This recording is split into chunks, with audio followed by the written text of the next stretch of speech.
ఈ అద్భుతమైన కార్యక్రమానికి విచ్చేసిన ప్రతి ఒక్కరికి హృదయపూర్వక నమస్కారాలు. ముఖ్యంగా నాకు తెలిసి గత 2-3 ఏళ్ళగా వాళ్ళు చేసే ఇతర సామాజిక కార్యక్రమాలతో పాటు ఈ కార్యక్రమం కూడా, ఈ సామాజిక సేవ, ఈ బ్లడ్ డొనేషన్ అనేది కూడా మొదలుపెట్టి నాకు అత్యంత ఆప్తులైన చుక్కపల్లి సురేష్ గారు మరింత దగ్గరయ్యారు నా హృదయానికి. ఈ సందర్భంగా ఇంత చక్కటి కార్యక్రమం, ఇంత సేవా కార్యక్రమం చేస్తున్న నా మిత్రుడు, సోదరుడు చుక్కపల్లి సురేష్ గారికి నా హృదయపూర్వక ధన్యవాదాలు, నమస్కారాలు తెలియజేస్తున్నాను. అలాగే ఆయనకి కుడి ఎడమలుగా ఆకాష్, అవినాష్ ఇద్దరు అత్యుత్తమ కుమారులు. వాళ్ళు ఈ కార్యక్రమాన్ని వాళ్ళ భుజస్కంధాల మీద వేసుకుని దీన్ని ఇంత చక్కగా, ఇంత పెద్ద ఎత్తున, ఇంత మెగా బ్లడ్ క్యాంప్ చేయటం అన్నది, దానికి ఎంతో కొంత సహకరించిన మా చిరంజీవి చారిటబుల్ ట్రస్ట్కి ఎనలేని సంతృప్తిని ఇచ్చావు. తద్వారా నాకు ఎంతో సంతోషాన్ని మిగిల్చావు అవినాష్. It's wonderful. అండ్ ఈ రోజున ఇది కార్యక్రమానికి విచ్చేయటమే కాకుండా బ్లడ్ డొనేట్ చేసిన బిడ్డలాంటి తేజాకి నా హృదయపూర్వక ధన్యవాదాలు తెలియజేస్తున్నాను. And excellent. నేను అడిగింది ఫస్ట్ టైం అని కాదు, ముందు నుంచి ఇచ్చాను. సో బతికిపోయావు. లేదంటే కనుక నన్ను ఇన్స్పిరేషన్ కానీ బయట మాట్లాడుతుంటావు, ఈ బ్లడ్ డొనేషన్ దాంట్లో తీసుకోలేదేమో అనుకోను. వండర్ఫుల్. Please keep rocking.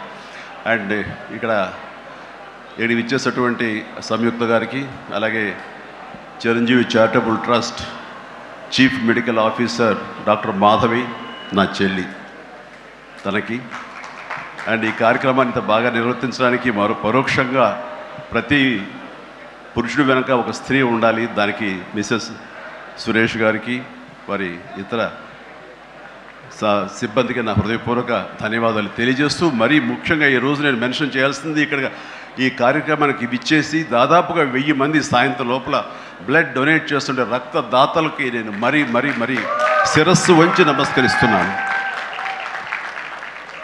వాళ్ళు ఈ రోజున బ్లడ్ ఇవ్వటం అన్నది కేవలం వాళ్ళకి ఎనలేని సంతృప్తి వస్తుంది, కానీ ఆ బ్లడ్ మూలంగా ఒక ప్రాణం కాపాడబడుతుంది. ఇది నేను ఎప్పటి నుంచో ఎన్నో ఏళ్లబట్టిగా నేను అనుభవిస్తున్నటువంటి గొప్ప ఫీలింగ్ ఇది నాకు. అంటే చాలాసార్లు చెప్పాను, కానీ ఎప్పటికప్పుడు కొత్త జనరేషన్, కొత్త యువకులు వస్తున్నారు కాబట్టి నేను మళ్ళీ చెప్పాల్సినటువంటి ఆవశ్యకత ఎంతైనా ఉంది. ఎందుకంటే ఇది చాలామందికి స్ఫూర్తినిచ్చే ఒక అంశం. ఈ చెప్పబోయే ఈ విషయం ముఖ్యంగా ఒక జర్నలిస్టు సోదరుడికి నేను ఆజన్మాంతరం రుణపడి ఉంటాను. నన్ను థాట్ ప్రవోక్ చేసి నన్ను ఇన్స్పైర్ చేసినటువంటి ఆ ఒక మ్యాగజైన్ సంబంధించిన ఒక జర్నలిస్ట్ రాసిన ఒక రైటప్ నాలో ఈ స్పృహ నాకు వచ్చేలాగా, నేను ఈ బ్లడ్ డొనేషన్ వైపు డ్రైవ్ అయ్యేలాగా ఆ ఆర్టికల్ నాకు ఎంతో దోహదపడింది. సో ఆ రాసిన మనిషి ఎవరో ఏమిటో నేను మళ్ళీ ఎప్పుడు కలవలేదు, కానీ ప్రతిసారి అతను తలుచుకుంటూనే ఉంటాను.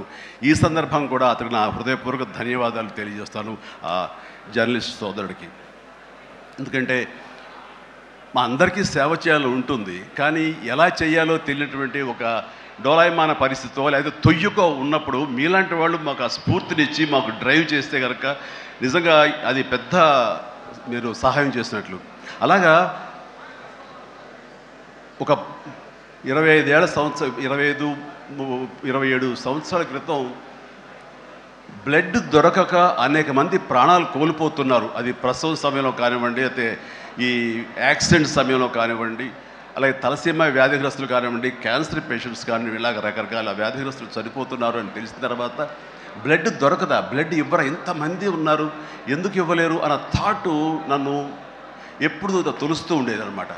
సో మన ఫ్యాన్స్ని మనం వేరే వాటికి డ్రైవ్ చేసే కంటే వేరేగా వాళ్ళని వాడుకుంటూ మన కీర్తి మరింత పైకి ఎదిగేలాగా వాడుకునే కంటే వాళ్ళని ఈ బ్లడ్ డొనేషన్ వైపు మనం మళ్లించగలిగితే కనుక, వాళ్ళు అత్యంత శక్తివంతమైన మనుషుల్ని సామాజిక సేవ వైపు మనం డ్రైవ్ చేయగలిగితే, వాళ్ళని ఛానలైజ్ చేయగలిగితే కనుక, ఆ కన్న తల్లిదండ్రులు కానీ, ఆ సొసైటీలో ఉన్నటువంటి ఇతర వ్యక్తులు కానీ ఆ సమాజంలో వాళ్ళు కానీ వాళ్ళ పట్ల ఉన్న దురభిప్రాయాలన్నీ పోగొట్టుకుని మంచి అభిప్రాయం ఏర్పడుతుంది కదా, వాళ్ళకి అల్లని సంతృప్తి వస్తుంది కదా, తద్వారా నేను కూడా ఎంతో సంతృప్తి చెందిన వాడిని అవుతాను, ఒక మంచి పని చేసినటువంటి దానికి నాంది పలికిన వాడిని అవుతానంటూ ఆ రోజు నేను ఇచ్చిన పిలుపు, నిరంతరంగా పెర్సిస్టెంట్గా ఇచ్చిన పిలుపుకి ఈ రోజున వేల మంది, లక్షల మంది ఈ రోజున ఈ కార్యక్రమాల్లో పాల్గొంటూ వస్తున్నారు. ఎనలేని సంతృప్తి పొందడమే కాదు, ఎంతోమందికి ప్రాణాలని కాపాడుతున్నారంటే కనుక అది నాకు చాలా గర్వకారణంగా ఉంది. ఇందాక తేజ సజ్జ అన్నట్లుగా ఈ బ్లడ్ డొనేషన్, రక్తదానం అనేసరికి గబుక్కని స్ఫురించే పేరు చిరంజీవి అన్నారంటే కనుక భగవంతుడు నాకు ఇచ్చిన గొప్ప అవకాశం.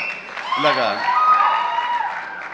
ప్రతి ఒక్కరి మధ్యలో రక్తదానం అనేసరికి నా పేరు వాళ్ళ స్ఫురణకు రావడం, నేను గుర్తు రావడం అనేది నేను ఎన్నో జన్మలు చేసిన పుణ్యఫలంగా నేను భావిస్తున్నాను. దానికి థ్యాంక్ యూ ప్రతి ఒక్కరికి. ఇక్కడ సరే ఎన్నెన్నో ఇన్సిడెంట్స్ వింటుంటాము, ఎన్నెన్నో ఇది ఆఖరి నిమిషంలో ప్రాణాలు ఎలా కాపాడబడ్డాయని వింటుంటాము. కానీ ఈ మధ్య నాకు మనసుకు అత్యంత దగ్గరగా జరిగిన ఒక ఇన్సిడెంట్ మీతో షేర్ చేసుకోవాలనిపిస్తుంది అనమాట. ఎవరో ఒక పొలిటీషియన్, సరే ఎవరికైనా సరే నేను చాలా సాఫ్ట్ టార్గెట్, ఎవరైనా ఏదో మాట అనేసి ఏం పర్వాలేదు. అలాగా ఒక పొలిటీషియన్ నన్ను అకారణంగా, నేను ఇప్పుడు పాలిటిక్స్ చాలా దూరంగా ఉన్నా సరే నా గురించి ఏదో అవాకులు చవాకులు ఆయన పేలినప్పుడు ఆయన మరొక చోటకి ఏదో ఒక ముంపు ప్రాంతానికి ఆయన వెళ్ళటం జరిగింది. అక్కడ ఒక స్త్రీ, ఒక ప్రౌఢ ఆవిడ అది మిడిల్ ఏజ్ ఉంటుందేమో, మిడిల్ ఏజ్ ఆవిడ తను పట్టుకుని నానా మాటలు తిడుతుంటే, నీకు ఎలా మనసు వచ్చింది చిరంజీవిని అనడానికి, అది అని తిడుతుంటే నాకు అనిపించింది మామూలుగా మన మాస్ ఫ్యాన్ కదా ఆవిడ, చాలా గౌరవప్రదమైన కుటుంబంలో ఉన్నటువంటి మనిషిలాగా అనిపించింది గృహిణి. ఆవిడ ఎందుకు అంత ఇదిగా మాట్లాడుతుంది, ఆవిడెవరు, ఆవిడ చూస్తుంటే మామూలుగా సినిమా ఫ్యాన్ లాగానో చిరంజీవికి వీరాభిమానంగానో కాదు, ఇంకేదో ఉందంటూ నాకు అనిపించి ఆవిడ గురించి తెలుసుకోవాలని మన జర్నలిస్ట్ సోదరు ఎవరినో పంపించి తెలుసుకోవాలంటే వాళ్ళు చేసినటువంటి ఇంటర్వ్యూలో విజువల్స్ నాకు చూపించారు. ఏంటమ్మా అంత ఇదిగా, ఆయనకి వీరాభిమానం అంటే అభిమానం సినిమాభిమానం కాదయ్యా, ఆయన వ్యక్తిత్వానికి అభిమానం అంటే చెప్పినప్పుడు నా మనసు టచ్ అయింది. ఏంటమ్మా అంత ఇదిగా, ఏంటమ్మా ఆయన మీకు ఏమైనా సహాయం చేశాడు, ఏం చేశాడంటే సహాయం చేయటువంటి అయ్యా, నా బిడ్డ ప్రాణాలను కాపాడాడు అని అన్నప్పుడు ఏ విధంగా ఏంటి అని అన్నప్పుడు, నా బిడ్డకి రాజమండ్రిలో దగ్గర ఒక పల్లెటూరిది, రాజమండ్రిలో కానీ కాకినాడలో కానీ నా బిడ్డకి ప్లేట్లెట్స్, డెంగ్యూ వచ్చేసి ప్లేట్లెట్స్ బాగా డౌన్ అయినప్పుడు వితిన్ అవర్స్ నా బిడ్డ కనుక ప్లేట్లెట్స్ సమయానికి అందకపోయి ఉంటే కనుక వాడు ఏమైపోయాడు, పాటిగా దూరం అయిపోయేవాడు. అంటే ఒక 8 ఏళ్ల బాలుని అబ్బాయిని పిలిచి పక్కన కూర్చోబెట్టుకుని ఆ తల్లి చెప్తోంది, మరి ఎవరో చెప్పారు చిరంజీవికి ఫోన్ చేయపోయావమ్మా. నేనేంటి చిరంజీవి ఫోన్ చేయటువంటి, ఎక్కడ నుంచి చేయగలను, ఆయన ఎక్కడో ఉంటాడు, ఎలా చేయాలి ఫోన్ అని తెలియని పరిస్థితుల్లో, లేదమ్మా బ్లడ్ బ్యాంక్ చేయి, వాళ్ళు ఖచ్చితంగా ఎత్తుతారు ఫోను, నీకు కాల్ సహాయం చేస్తారంటే వాళ్ళు గంటల్లో కావాలి, అది ఎక్కడో ఉంది హైదరాబాద్లో, ఎలాగొస్తుందో అనుకున్నాను. కానీ అయినా సరే ఎక్కడో ఆశ చావక ఫోన్ చేయడం జరిగింది. ఫోన్ చేసిన తర్వాత అక్కడ స్పందించి అక్కడ సిబ్బంది వెంటనే రాజమండ్రి పరిసర ప్రాంతాల్లో ఉన్న అభిమానులు, ఆ బ్లడ్ గ్రూప్ ఎవరికైతే ఉందో అభిమానుల్ని వెంటనే పంపించేయడం ఏంటి, అవర్స్లో వాళ్ళు హాస్పిటల్కి, నియరెస్ట్ హాస్పిటల్కి వెళ్ళి బ్లడ్ ఇవ్వటం ఏంటి, దాని నుంచి ప్లేట్లెట్స్ వేరు చేయటువంటి, ఆ బిడ్డకి ఎక్కించడం ఏంటి, తెల్లారిసరికి ఆ బిడ్డ మళ్ళీ తిరిగి ఎంతో ప్రాణాలతో బతికాడు. ఇది ఈడనయ్యేవాడు. ఆయన కనుక సమయానికి చేయకపోయి ఉంటే నా బిడ్డ ఏమైపోయాడు. అలాంటి మనుషుల ఈ తుచ్చులు నీచులు కలిసిందని మాట్లాడతారు. వాడిని నాకు సరిపోలేదు, దగ్గరికి వెళ్ళి ఉంటే ఏమి చేసేదాన్ని అని చెప్పేసి అప్పుడు అంటుంటే చాలామంది అంటారు, ఎవరిని మిమ్మల్ని ఇలా అటాక్ చేస్తుంటారు సోషల్ మీడియాలో మాట్లాడుతుంటారు, మీరేం మాట్లాడరు ఏంటని. నాకు నేను చేసినటువంటి మంచి కార్యక్రమాలు, నేను పొందినటువంటి ప్రేమ, అభిమానం, ఇదే నాకు రక్షణ కవచం.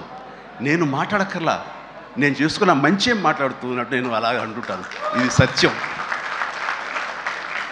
సో ఆ తర్వాత మళ్ళీ ఆ సదరు రాజకీయ నాయకుడు మళ్ళీ ఎక్కడా మాట్లాడేట్టుగా నాకైతే వినపడలేదు. అంటే వాళ్ళకు కూడా మనసు ఉంటుంది కదా, వాళ్ళకి ఒక అంతరాత్మ ఉంటుంది కదా, వాళ్ళకి తెలుసు. ఇంటికి వెళ్ళేసరికి ఆయన అంతరాత్మ చెప్పబోయిన ఇంట్లో వైఫ్ అని చెప్పుద్ది, ఏంటి చెప్పు నోరు అని. సో ఇలా ఉంటుంది అన్నట్టు వాళ్ళ ఇది. సో మనం మాట్లాడక్కర్లేదు, మనం చేసుకుంటూ వెళ్ళిపోతూ ఉంటే కనుక ఎవరైతే ఇలాంటి రాతలు కానీ చేతలు కానీ మాటలు అంటారో వాళ్ళకి అదే సమాధానం. అందుకని నేను ఎప్పుడు దేనికి స్పందించను, అవసరం నాకు లేదు. మంచి చేసుకెళ్ళిపోవటమే, ఇలా మంచి చేసేటువంటి మాలాంటి తమ్ముళ్ళకి నేను సహాయంగా నేను ఉండటమే తప్ప ఇంకోటేం కాదు.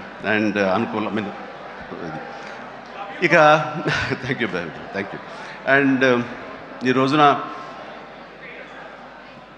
ఎక్కడ ఇతర దేశాల్లో ఉన్న అభిమానులు కూడాను నా మాటని స్ఫూర్తిగా తీసుకుని వాళ్ళు ఆయా ప్రాంతాల్లో వాళ్ళు బ్లడ్ డొనేషన్స్ చేస్తూ ఈ రోజున నా పేరు, నాకు మంచి పేరు, మరింత మంచి పేరు వచ్చేలాగా నేను గర్వపడే విధంగా వాళ్ళు చేసేటువంటి బెడ్ డ్రైవ్స్కి వాళ్ళు ఎక్కడో సరే, ఏ ప్రాంతంలో ఉన్నా సరే, ప్రతి ఒక్కరికి నేను ఎప్పుడూ కృతజ్ఞతతోటి నేను నా మనస్ఫూర్తిగా నా అభినందనలు తెలియజేస్తూ ఉంటాను.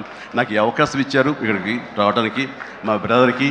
ఆయన చేసిన కార్యక్రమాలు ఎన్నెన్నో చూస్తూనే ఉన్నాము. అండ్ దానికి ధీటుగా ఎవరు నిలబడలేరు. అలాగే నిరంతరంగా వాళ్ళ నాన్నగారికి నివాళులు అర్పించే విధంగా ఇది సెంటనరీ ఇయర్. సో 100 సంవత్సరాల ఇది ఆయనకి నివాళులు అర్పించేలాగా ఆయన గర్వపడి కొడుకుని చూసుకుని ఎక్కడో సరే గర్వపడే స్థాయికి ఆయన సహాయ కార్యక్రమాలు చేయటం అన్నది ఆయనకి ఇచ్చేటువంటి గొప్ప నివాళి. అండ్ ఈ సందర్భంగా మా బ్రదర్ని నేను మనస్ఫూర్తిగా అభినందిస్తున్నాను. అండ్ ఇలాంటి కార్యక్రమాలు ఎప్పుడు చేసినా సరే నన్ను పిలవండి, మీకు అందుబాటులో ఉంటాను, అందరూ కలిసి చేద్దాం. అండ్ ఫ్యూచర్లో మీరు ఎక్కడ ఏం చేసినా సరే మంచి కార్యక్రమాలు నాకు అవకాశం ఇవ్వండి, మీతోనే ఉంటారు. And thank you everybody. నమస్తే, థ్యాంక్ యూ. అంకుల్, డాడీకి మీరు సర్టిఫికేట్ ఇస్తారా? ఆయన డొనేట్. ఓకే. అండ్ నెక్స్ట్ ఇంకొక 4 సర్టిఫికెట్స్ ఉండడం జరిగింది. సో మధుమతి చుక్కపల్లి గారిని వేదిక మీద జాయిన్ అవ్వాల్సిందిగా రిక్వెస్ట్ చేస్తున్నాం. అండ్ తేజ సజ్జా గారిని సర్టిఫికెట్ అందజేయవలసిందిగా రిక్వెస్ట్ చేస్తున్నాం. వి రిక్వెస్ట్ చుక్కపల్లి మధుమతి గారు అండ్ తేజ సజ్జా గారిని అండ్ అలానే చిరంజీవి గారిని సర్టిఫికెట్ అందించవలసిందిగా రిక్వెస్ట్ చేస్తున్నాం.